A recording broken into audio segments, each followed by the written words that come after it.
Mr. Speaker, sir, Mr.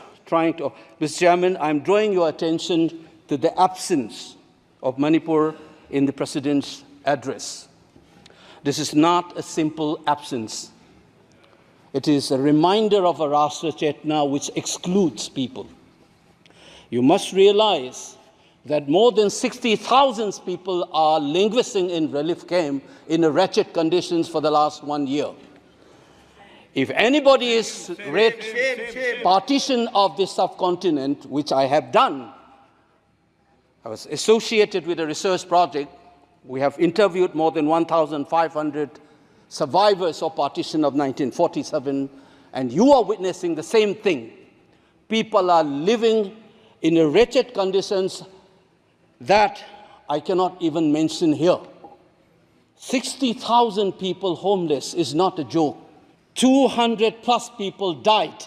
And there has been civil war-like situations where people are armed to the teeth and roaming around and fighting each other, defending their villages. And the Indian state is a mute spectator to this tragedy for 1 year.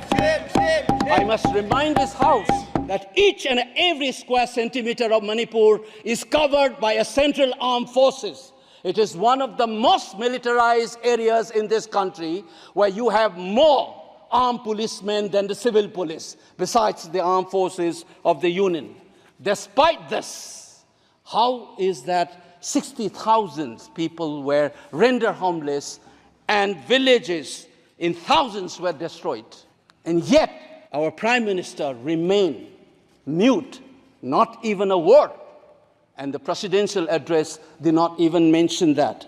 Shame, shame, shame, shame, shame. And I said that this silence is not normal. It is a reminder of the fact which many scholars have said, that there is a continuity between colonial and the post-colonial period.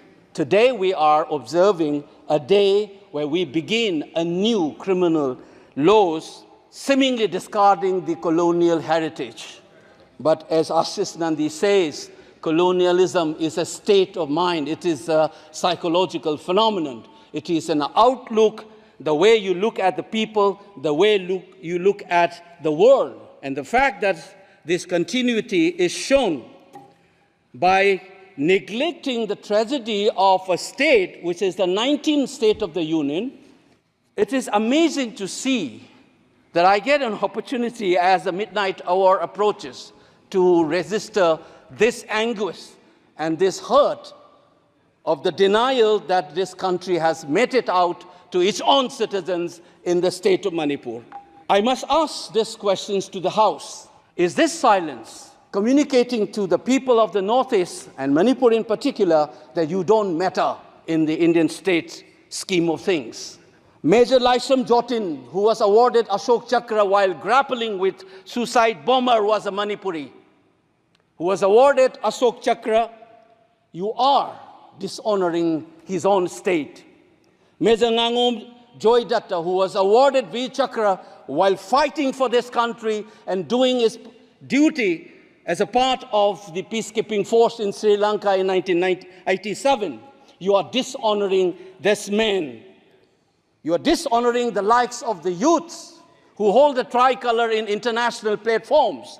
The likes of Mary Kom, Sarita Kunjarani, and Mirabai Chanu. You are saying that you don't matter in this country. Your state doesn't matter in this country.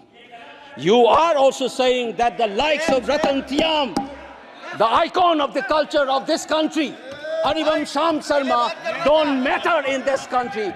If you have an iota of concern for this state, there would not have been a silence.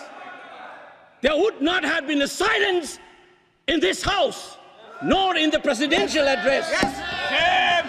This must be registered. Please raise your point of order. If you wanted to doubt the nationality and the nationalism of the people of that state, you must realize that these people have fought for the country. These people have brought rural to this country. Please remember this. And that is what the silence means. 1 second. And I am telling you this.